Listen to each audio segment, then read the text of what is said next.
Vamos a ir entrando en materia. Como dije y le recuerdo, al final de mi exposición, yo voy a abrir un espacio para preguntas o inquietudes, ¿ya? Primero que nada, yo quisiera que homologuemos una visión frente a lo que es carrera. A mí me gusta decir que hacer carrera y sucesión es formar o capacitar a individuos de alto potencial para que estén en capacidad de ocupar puestos críticos de igual o mayor responsabilidad. Y yo siempre digo que en esta definición, en realidad estoy citando varios conceptos o elementos importantísimos. El primero, formar o capacitar. Fíjense en que la carrera a veces puede involucrar hacer que un individuo logre tener un título que en la actualidad no tiene. Cuando digo capacitar, es hacer que un individuo vaya a un curso para adquirir un conocimiento, una destreza que en la actualidad no tiene. ¿Pero a quién? A los altos potenciales. Y aquí quiero comenzar rompiendo un paradigma o ratificando algo que ustedes quizás ya sabían, que es que la carrera no la podemos ofrecer a todos. Decir mañana, señores, todo el mundo va a ser gerente o jefe es falso. La carrera no la puedes ofrecer a todos. La carrera debe estar destinada a quienes van a ser tus altos potenciales o los famosos high potential. También se los dicen los hypo o los hipo. Y los high potential es a quienes debemos justamente destinarles estos espacios para formar o capacitar, para que estén en capacidad de ocupar otros puestos en la organización. Pero principalmente, ¿qué puestos? Los puestos críticos. Cuando digo puestos críticos, quiero invitarlos a pensar en que para todos los puestos de la organización, tú debes tener backup, también está mal. No es obligatorio. Donde sí resulta obligatorio es que en los puestos que tienen alto impacto en el negocio, ahí sí tengas un backup listo. Es ahí donde vamos a tener a un alto potencial ya listo para ocupar esa posición. En ese marco, yo quiero invitarles a que no confundamos carrera con selección interna o con capacitación, porque yo oigo a muchas empresas que dicen, es que si hacemos carrera y hacemos selección interna, siempre damos la oportunidad hacia los de adentro. Eso no es carrera. Carrera es que tú vas a invertir como empresa en formarlo o capacitarlo para que esté listo para cuando se produzca la vacante o haya un desarrollo también de la persona en un puesto crítico, esa persona está en mejores condiciones de subir a. Tampoco es capacitación, porque en la capacitación yo te capacito para tu cargo actual. La carrera es capacitarte para un cargo que en la actualidad no ocupas. Entonces es distinto, ¿ya? Hay que entender que el matiz es diferente. Vuelvo a la definición. Vamos a entender entonces a carrera como formar o capacitar a individuos de alto potencial para que puedan ocupar puestos críticos de igual o mayor responsabilidad. Para hacer esto, existen 5 modelos. Un modelo se llama modelo curricular. Como el nombre lo dice, es pensar en que vas a construir un pensum, en el cual, por ejemplo, las personas que quieran acceder a un cargo, previamente deberían aprobar las materias de una escuela, llamemos, y eso les va a dar mejores condiciones para acceder a una posición de nivel jerárquico superior normalmente. A manera de ejemplo, en una cadena de comida rápida, una de las más importantes del mundo que tuve el gusto de asesorar, diseñamos un modelo de carrera para administradores de local. Se imaginarán que en una empresa de comida rápida, un cargo crítico es el administrador de local, es decir, el responsable de cada local donde está la cadena rápida, ¿no? De comida rápida. Lo que hicimos fue que identificamos quiénes eran los altos potenciales que según la ruta de carrera podían llegar a ser administradores de local. A esos altos potenciales los invitamos a una escuela en la cual se formaban en diferentes temas. Obviamente esa escuela tenía un pensum diseñado sobre la base del perfil de administrador de local.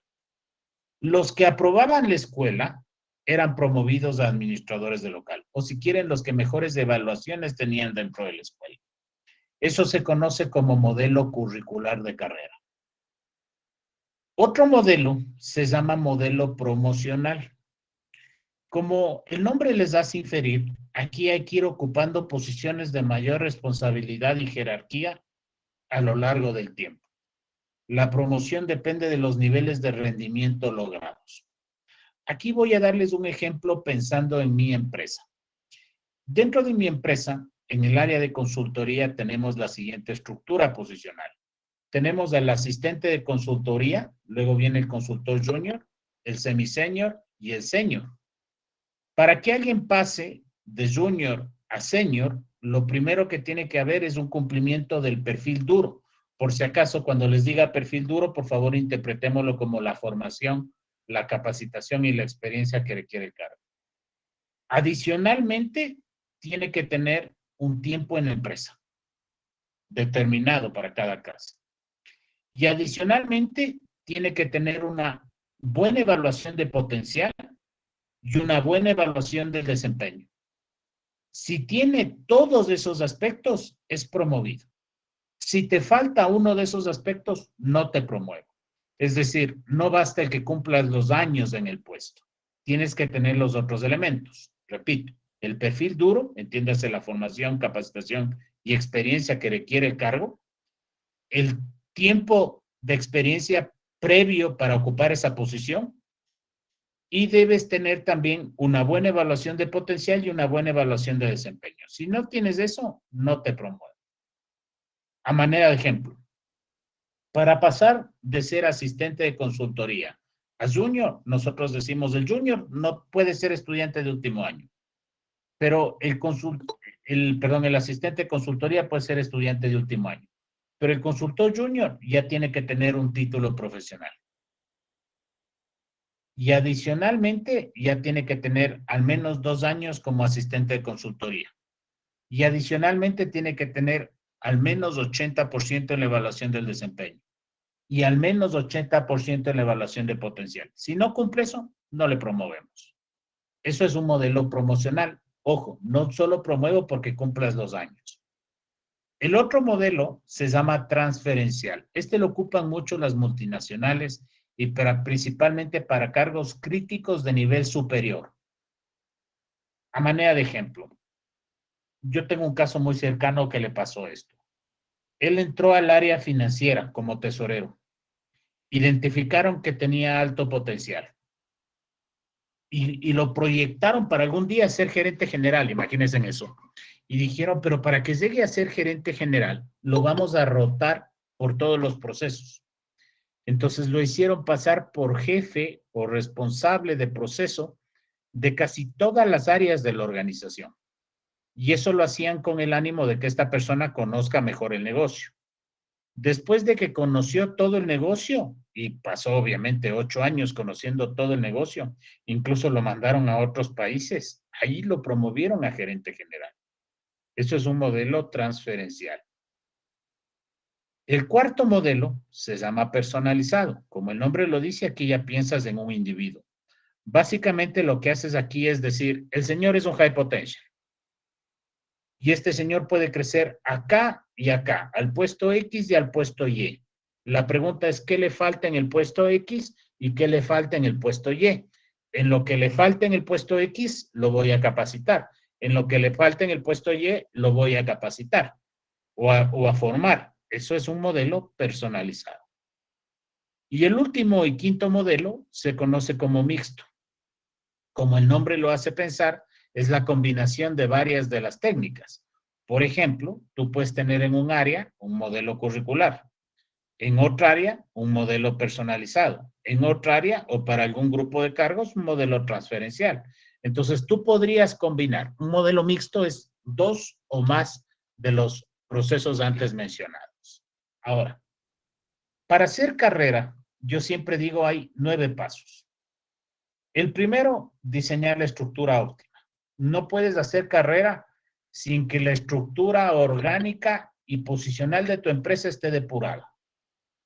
Lo segundo, tener los perfiles de competencias, porque ahí es donde vas a establecer los requisitos de cada cargo, tanto duros como blandos.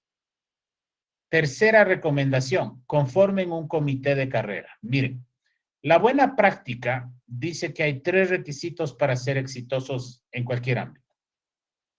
Y sobre todo en cualquier iniciativa de mejora o de cambio. Un requisito es apoyo de la alta dirección. Porque tú puedes tener la mejor voluntad, pero si no hay apoyo de la alta dirección va a quedar en buena voluntad. El segundo requisito es procesos bien comunicados. Todo el mundo debe tener claro qué vas a hacer, cómo y para qué. Y el tercer requisito es procesos participativos. A la gente no le gusta que le impongas las cosas, le gusta estar involucrado. Cumpliendo con ese principio de participación es que yo les recomiendo que conformen un comité. Más adelante les voy a decir algunos aspectos sobre el comité, pero me quiero adelantar a decirle que este debería estar integrado por el equipo gerencial o la primera línea de su empresa. El cuarto punto es que debemos diseñar un proceso y políticas de carrera. ¿Por qué esto es importante? La idea es normar todo. Lo que está escrito es defendible. Entonces, imagínense que mañana ustedes no están y alguien dice, ¿y por qué al señor le dijeron que es high potential? ¿Y por qué ese puesto quedó como crítico? Entonces, es bueno que todo esté escrito, que todo esté documentado. Esto es una estrategia para blindar el proceso y hacer que nuestro modelo permanezca en el tiempo. El cuarto paso es hacer algo que se llama análisis de headcount. Esto de análisis de headcount viene a ser un análisis en el cual vamos a determinar técnicamente cuántas personas requieren por puesto.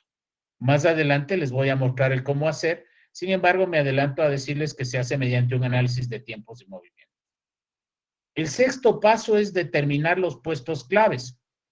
Recuerden que es en los puestos claves donde es imprescindible que tú tengas un backup, alguien ya formado para. Entonces tienes que determinar cuáles son los puestos claves. El séptimo paso es identifica a los high potential, a los hypo o a los hipo, como quieran decir. Luego diseña las líneas de carrera, establece a dónde puede crecer cada cargo y por último identifica a los sucesores. Esos son los 9 pasos que voy a explicar muy rápidamente. Hablemos del tema de estructura. Cuando hablamos de estructura, obviamente, antes de hablar de la estructura posicional, deberíamos pensar en la estructura orgánica. Cuando digo la orgánica es la de las áreas. Pero vamos a suponer que la estructura de áreas está bien hecha, bien depurada, ¿no? Alineada a tu mapa de procesos o a tu portafolio de procesos. Luego lo que correspondería es que revises la estructura de cargos, ¿no? Y la estructura de cargos debe tener algunos aspectos que deben cuidar mucho. Lo primero que yo siempre aconsejo cuando uno piensa en la estructura de cargos es que dibujes cargos y no personas. A veces hacemos cuadraditos pensando en las personas. Supongamos tienes 5 vendedores, dibuja 5 cuadraditos. Eso está mal. Uno debería dibujar el cargo. Hay vendedor, eso es, ¿cuántos ocupantes? No debería estar ahí, eso es distinto. Adicionalmente, es importante recordar que las líneas tienen una connotación. Por ejemplo, una línea hacia el costado es asesoría. Una línea hacia el costado, pero que baja, es asistencia. Una línea solo que baja es subordinado, pero no es asistencia, es distinto. El nivel en que ocupes a los cargos, que el uno esté más encima del otro, más bajito que el otro, también tiene una connotación y tiene que ver con el nivel jerárquico. Entonces, cuiden mucho cuando arman estructura. Y sobre todo un consejo que yo quisiera darles aquí, mis amigos, es que uno debe acoplar, las personas se deben acoplar a la estructura y nunca al revés. Pero pasa muchas veces en las empresas que las empresas acoplamos la estructura a las personas. A manera de ejemplo decimos, es que si bien persona X y persona Y tienen el mismo cargo, el uno es mejor que el otro. Entonces hagámosles un cargo diferente. O el uno tiene una formación diferente al otro, hagámosles un cargo diferente. Y terminamos acoplando la estructura a las personas. Eso es un error. Siempre debe ser al revés. ¿Ya? Tengan eso muy en cuenta. El segundo paso es definir el perfil de competencias. Cuando hablamos del perfil, hablamos del punto de partida del modelo. En realidad, el hacer bien el perfil yo creo que es fundamental. Y el perfil tiene 2 elementos claves. El primero, actividades esenciales. Cuando digo actividades esenciales, es invitarlos a pensar en el principio de Pareto. Es identificar cuál es ese 20% de las funciones del cargo que genera el 80% de los resultados. Ese es el principio de Pareto, por si acaso. El 20% de las causas genera el 80% de los resultados. Aplicándolo en nuestro puesto, quiere decir que suponga que usted en su posición tiene 10 funciones, pero de esas 10 hay 3 que generan el 80% de los resultados. A eso vamos a llamar actividad clave o esencial. Y cuando hablamos de requisitos personales necesarios, hablamos tanto de competencias como hablamos de perfil duro. Recuerden que cuando diga perfil duro, les invitaba a pensar en formación, capacitación y experiencia. Cuando uno habla de competencias, a mí me gusta compartir una definición académica que dice que las competencias son las características personales que requerimos para hacer las actividades claves de un cargo con un alto nivel de efectividad. Es decir, hay 3 componentes en la definición que les digo. Cuando hablo de características personales, hay que pensar que existen diferentes tipos de competencias. Una competencia puede ser técnica, vamos a entenderla como conocimiento. Una competencia puede ser conductual, vamos a entenderla como destreza. Una competencia puede ser cognitiva, vamos a entenderla como aptitud. Una competencia puede ser emocional, vamos a entenderla como un rasgo o una motivación. ¿Requerida para qué? Para desempeñar las actividades claves. Esto de actividades claves, como ya les dije, proviene del principio de Pareto. Es identificar cuál es ese 20% de las funciones que genera el 80% de los resultados. Y desempeñarlas como. Ahí viene la tercera parte de la definición, con un alto nivel de efectividad. No de cualquier manera, sino de la manera más favorable para la organización. Entonces, ¿qué buscaría una organización al trabajar con competencias?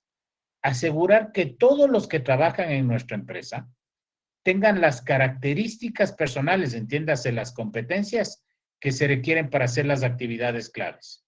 Si aseguras eso, ¿qué porcentaje de los resultados vas a garantizar al menos? El 80%. Y eso es pensar en un principio de Pareto. En ese marco, cuando ustedes piensen en un perfil o modelo de competencias, deben pensar en que, por un lado, necesitamos actividades esenciales. Por otro lado, necesitamos las competencias para esas actividades esenciales.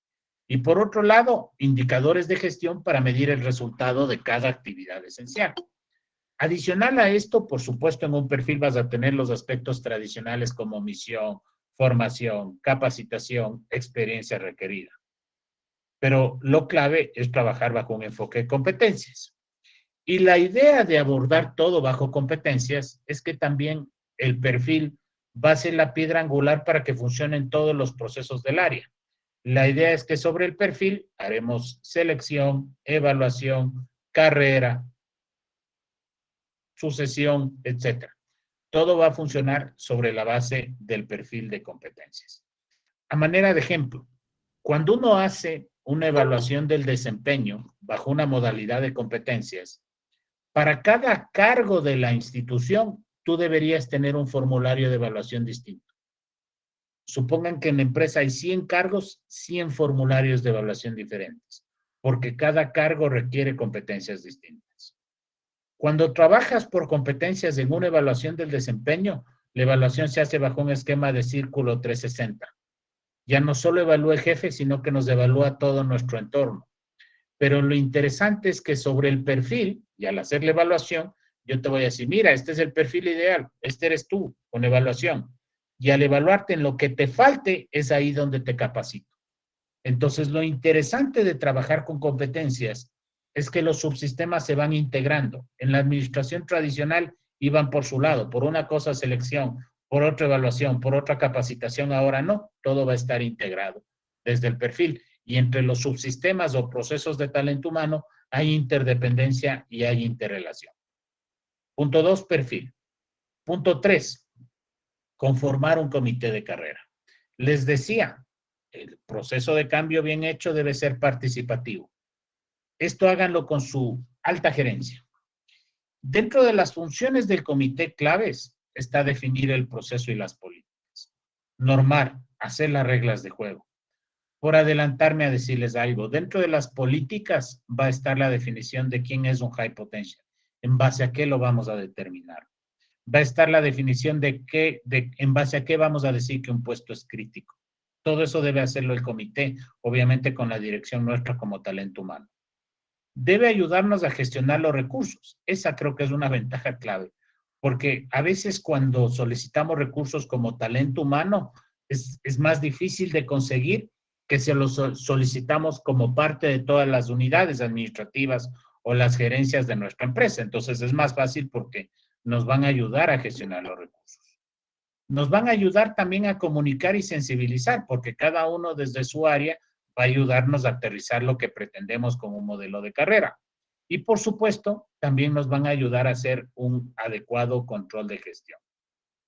Siguiente paso, cuarto, define el proceso. Cuando hablo de un proceso, como ustedes saben, un proceso tiene algunos elementos. El principal que se nos viene a la mente siempre es tener un diagrama de flujo, pero principalmente quiero que piensen que hay que tener políticas, hay que tener responsables, hay que tener indicadores de gestión para controlar el proceso y sobre todo dentro de los elementos claves, establecer esos dos puntos que les decía. ¿En base a qué vas a decir que alguien es un high potential? ¿En base a qué vas a decir que un puesto es crítico? Es normar esos aspectos claves del modelo de carrera. Como ejemplo, cuando hablamos de determinar quién es un high potential o un high, como quieran decirlo, normalmente tú tienes que decir en base a qué evaluación vamos a determinar que alguien es un high potential. En pantalla tienen las evaluaciones, llamemos tipo, que se pueden hacer para medir que alguien sea un high potential. La evaluación del perfil duro, entiendas el nivel de cumplimiento de la formación, capacitación y experiencia, o en qué medida tienes más o menos formación, capacitación y experiencia. La evaluación cognitiva, que es la evaluación de las capacidades o aptitudes. La evaluación de la personalidad, que es la evaluación de los rasgos, motivaciones y actitudes con C. La evaluación conductual, que sería la evaluación de habilidades y destrezas, o la evaluación técnica, que sería la evaluación de conocimientos. La idea es que tú debes generar algo que se llama algoritmo para la identificación de high potential. Normalmente aquí lo que haces es determinar los pesos por tipo de evaluación. Yo les mencioné 5 tipos de evaluación. La pregunta es ¿cuál pesa más? Y debes determinar los pesos por cada factor que conforma cada tipo de evaluación.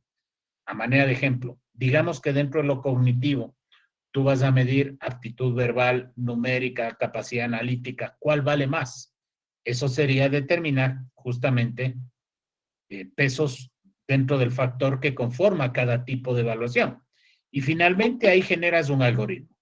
Entonces, cuando yo les digo algoritmo para identificar high potential, es si quieren ponerle los pesos a los tipos de evaluación y a las variables que conforma cada tipo de evaluación para establecer una fórmula que me va a ayudar a determinar quién es un high potential. Eso deberían hacerlo con el comité. Quinto paso, hacer un análisis de headcount. Cuando hablamos de un análisis de headcount, es hacer un análisis de tiempos y movimientos para determinar cuántas personas requieres por puesto.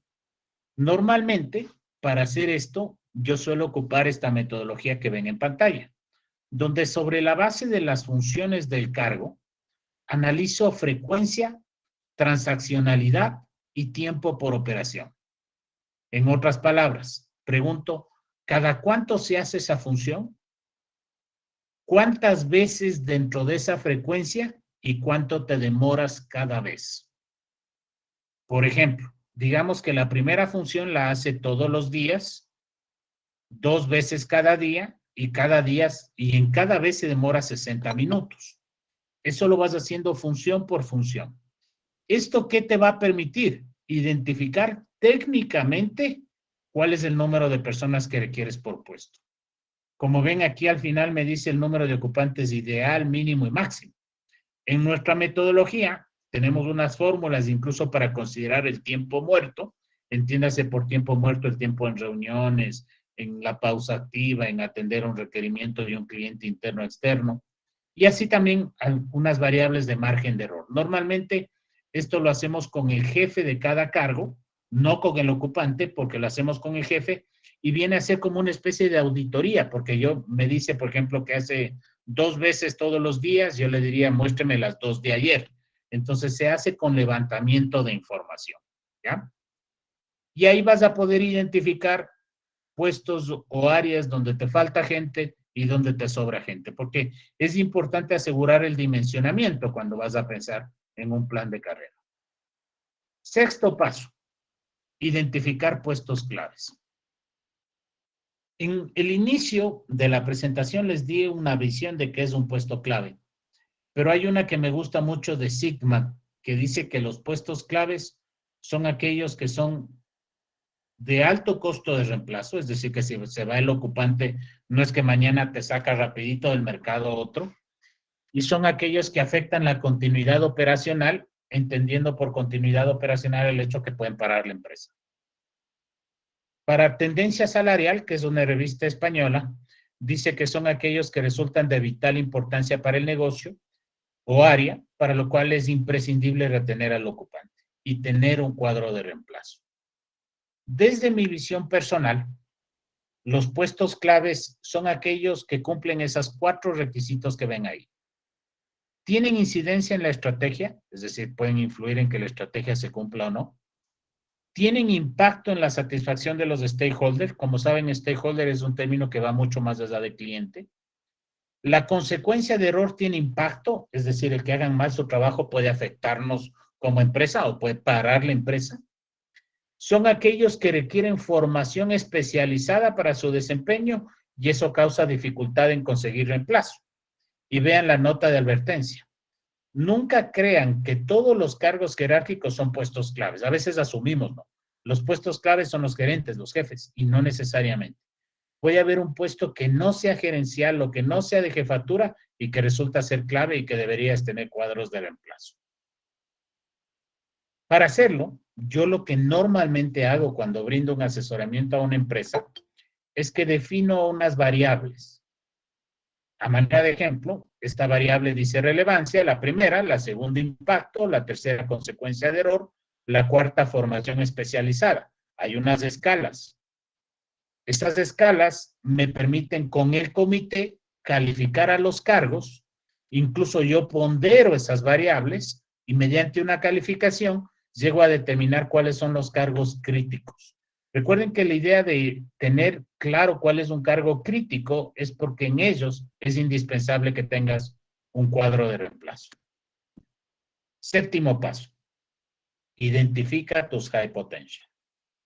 Para hacer esto, yo lo primero que quisiera recomendarles es el uso de unas matrices para poder identificar high potential. Hay 2 muy conocidas. Esta que están viendo en pantalla es más, hay el famoso 9box que tiene 9 cuadrantes. Esta que ven en pantalla es más nueva. Esta la hizo la Universidad de Michigan. En esta, como ven, se correlaciona igualito al 9box, es muy parecida, solo que en esta hay 4 cuadrantes. 2 variables, desempeño y potencial.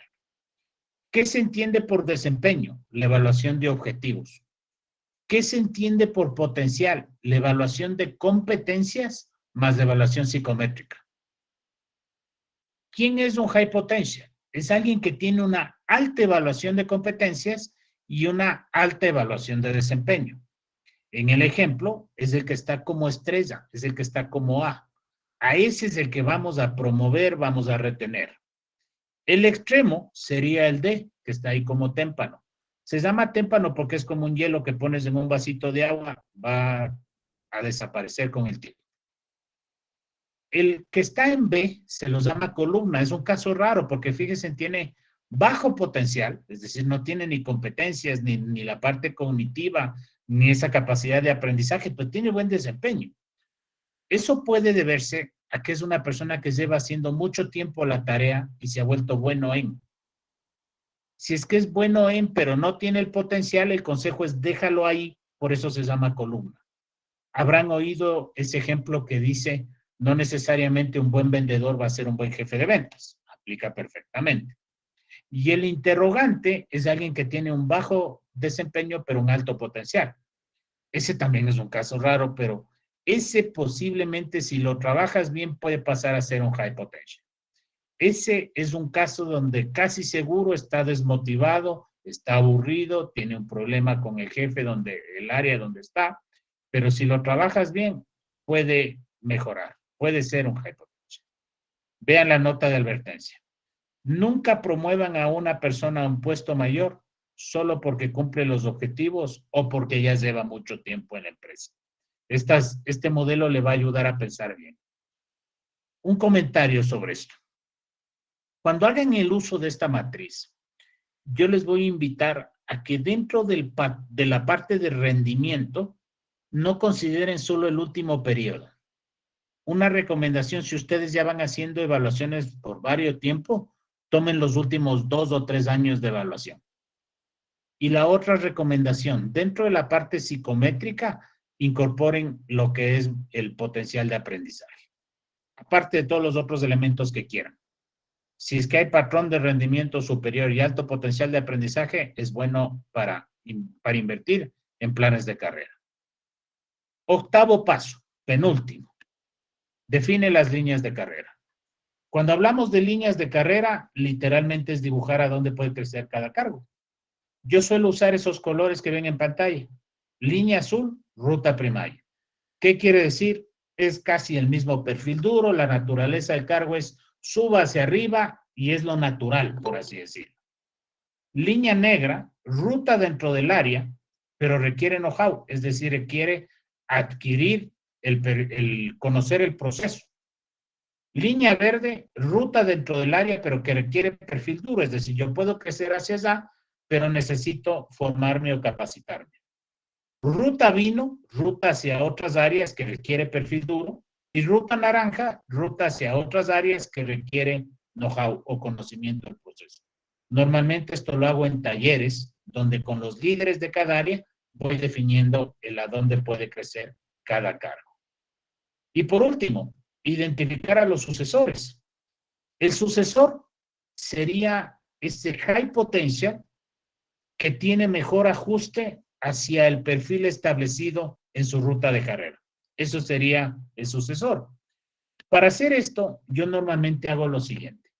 Tengo el cargo, tengo a las personas que pueden crecer a ese cargo, y lo primero que verifico es si cumplen o no cumplen el perfil duro. Recuerden que por perfil duro digo formación, capacitación y experiencia.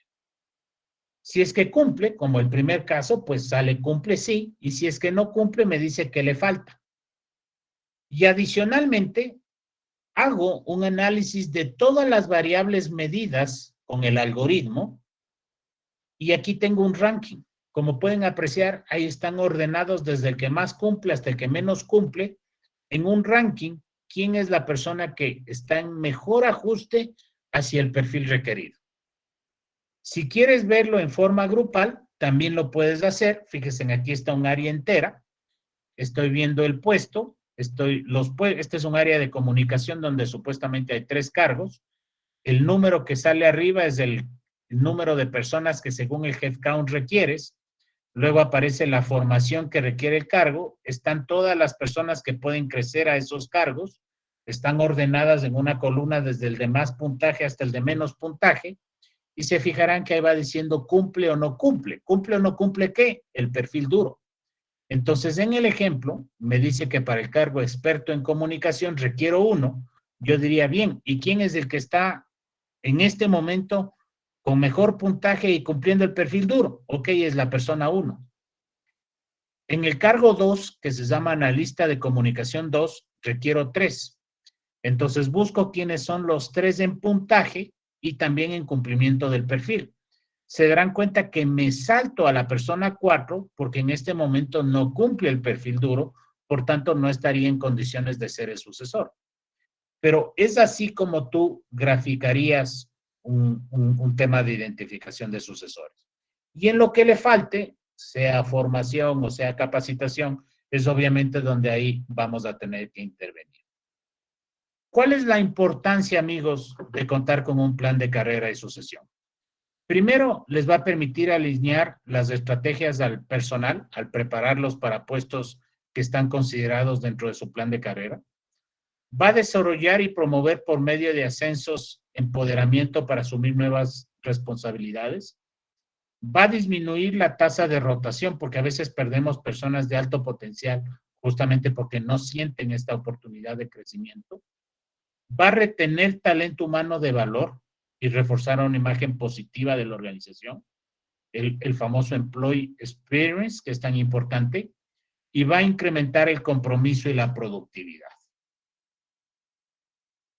De mi parte, se ha cumplido el tiempo que teníamos previsto, en realidad 45 minutos son es un tiempo muy corto para hablar de un modelo tan interesante como el de carrera y sucesión.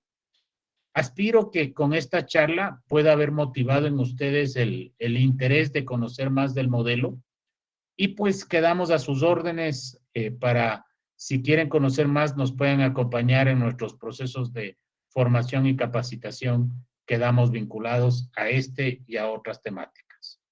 Voy a abrir en este momento un espacio para que si tienen inquietudes o comentarios, con todo gusto las puedan manifestar. Muy bien, buenas tardes. Le escuchamos, Neida.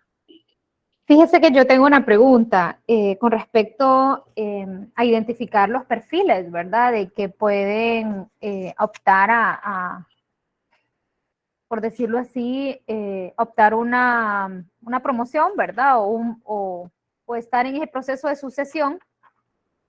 Usted decía de que, o me corrige, que no todas las áreas pueden, como quien dice, tener preparado el personal, sino que más las áreas críticas. ¿Sí me corrige? Sí, o sea, evaluar y generar planes de capacitación lo vamos a hacer y lo debes hacer para todas las áreas de la empresa. Pero carrera es, voy a preparar a alguien para un puesto que en la actualidad no ocupa. Entonces, decir, eso lo voy a hacer con todas las personas de la empresa, no hay cómo, porque no hay presupuesto que aguante. Capacitarte en el puesto que ocupa y en otros puestos sería imposible. Pero es en los puestos críticos donde ahí sí es indispensable que usted cuente con un backup. Entonces, la invitación es identifique el puesto crítico y en ese puesto crítico garantice tener un backup. Esa era la invitación que les hacía. Me queda claro, Lick. Muchas gracias. A la orden. ¿Alguna otra pregunta o comentario con todo gusto?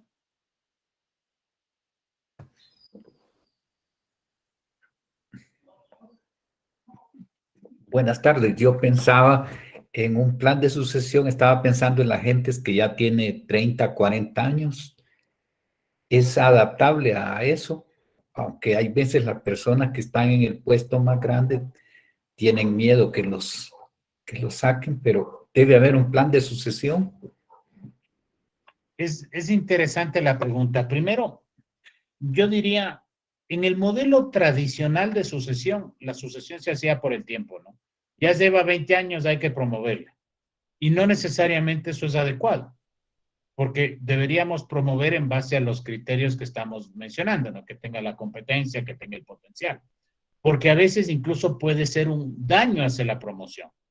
Como daba el ejemplo, yo puedo ser un buen vendedor, pero no necesariamente voy a ser bueno siendo el jefe de ventas. Entonces, me promueves por hacerme un bien y me perjudicaste. Entonces, y termino hasta saliendo de la compañía. Pero lo segundo que está diciendo Josué me parece muy importante, que es que de repente el puesto al cual yo puedo crecer es ocupado por alguien que ya lleva 30 años ahí y que no se va a ir. Y si se va a ir porque ya de fuerza mayor. La pregunta es, ¿qué hacer en esos casos? Yo me permitiría aconsejar que tienen que saber programar planes de salida. Tenemos que programar planes de salida. Es decir, las personas, sobre todo en ciertos cargos, tienen que cumplir ciclos. Entonces hay que decir, una persona puede estar como gerente en este cargo tanto tiempo. Y de ahí deberíamos tener alguna acción de promoción o de decisión o de cambio de rol. Porque si no, justamente los high potential se van a tener que ir. Si no tengo posibilidad de crecer, ¿para qué estoy en la organización? Entonces eso es parte de los aspectos a considerar en el modelo. Lo otro que quisiera destacarles es lo importante que es la comunicación. Yo lo decía como uno de los requisitos de éxito, ¿no? Pero sí quiero insistir en eso porque imagínense en lo que va a ser que usted vaya y me diga, ah, Hernán, eres high potential. Yo te puedo decir, ¿eso significa que me va a subir el sueldo? ¿Significa que me van a ascender? Entonces tienes que comunicar eso. Lo contrario, los compañeros del sujeto que ha sido high potential van a decir, entonces si solo él es high potential, pues que haga él, ¿no? Si él ha sido el bueno. Si mi puesto no es crítico, significa que mi cargo no importa. Entonces, esto debe ser acompañado de un proceso de comunicación bien hecho y muy bien estructurado. Eso como consejos. ¿Alguna otra pregunta o comentario con todo gusto? Si alguien más tiene consultas, también recuerde que puede levantar la mano con la opción que hay en Google Meet para que así los podamos tomar en cuenta y que posteriormente también puedan abrir su micrófono para participar o escribir también en el chat que está habilitado ya. Ahí vemos una. Si es Alex Ordóñez, dice, desde su perspectiva, ¿cuál es el tipo de plan de carrera más eficiente? Qué buena pregunta. Te diría que he tenido el gusto de implementarlo en varias organizaciones, pero normalmente casi siempre hay una combinación. Es decir, el modelo más eficiente es el mixto, porque hay áreas donde va a aplicar el modelo curricular, otras del promocional, otras del personalizado. Entonces yo creo que el más eficiente es el mixto. No todas las áreas necesariamente van a basarse en el mismo. Había otra inquietud que dice...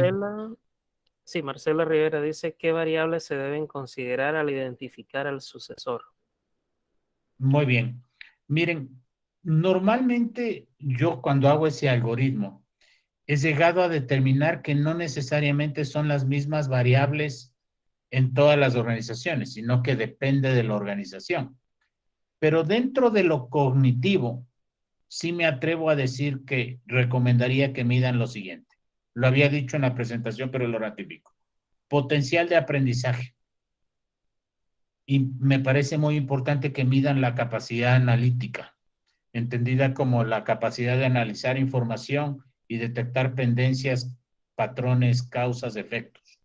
Lo conductual que mida ya cada empresa va a depender del tipo de empresa y del tipo de servicio que dé tu empresa. Recomendaría también que midan personalidad, para eso usen un buen test de personalidad. Por ejemplo, en personalidad, hoy hay una tendencia que les invito a investigar, que es el Big Five. El Big Five es un test de personalidad que mide variables de personalidad vinculadas al desempeño, porque la mayor parte de los test que hay en el mercado están hechos para el área clínica y para medir trastornos, mientras que el Big Five está enfocado exclusivamente al área laboral, por lo cual se los recomiendo. Okay. Ana Ruth Trejo nos dice, si es una institución educativa, ¿qué tipo de plan sería el más adecuado? A ver, permíteme, le vemos bien. Si es que es una institución educativa y digamos que es un modelo, una universidad, yo pensaría en que posiblemente ahí aplicaría el promocional, donde tengo que ir cumpliendo el perfil y algunos otros requisitos, igual si fuera un colegio. Luego hay otra pregunta de Neida, que dice, ¿cuál es el modelo más adecuado, Michigan o el Ninebox? Yo me atrevo a decirles que los dos modelos son muy buenos, tienen las mismas variables, pero para elegir el mejor, el que resulte más fácil de comprender. Yo creo que los modelos que a veces no son fáciles de comprender, no solo por nosotros, me refiero por los usuarios. Es ahí donde deben pensar en cuál es más interesante. Como comentario, el Ninebox es de los 70, el de Michigan es del año 2000, ¿no? 2005 me parece. Luego dice, comité de carrera, ¿por cuántas personas debe estar conformado? Yo recomendaría que máximo 9. Y recomendaría un número impar. Supongan que usted tiene una empresa grandísima y dices, oye, todos mis gerentes son como 40. Llevar a ellos a un comité, no puedo hacerlo con todos. Entonces, ahí le recomendaría que usted tenga un comité permanente y otro rotativo. ¿Qué significa comité permanente? Hay un grupo de personas que están reunidas durante todo el proceso, pero hay otros cargos que se van a integrar el momento en que toque analizar su área. Supongan que estamos analizando puestos críticos y yo soy gerente de riesgos. El momento en que toque analizar mi área es ahí donde me incorporo. Eso como consejo. Pregunta Neida, ¿cuál es el nombre del modelo de Michigan? Modelo de los 4 cuadrantes de la Universidad de Michigan o modelo de identificación de altos potenciales de la Universidad de Michigan.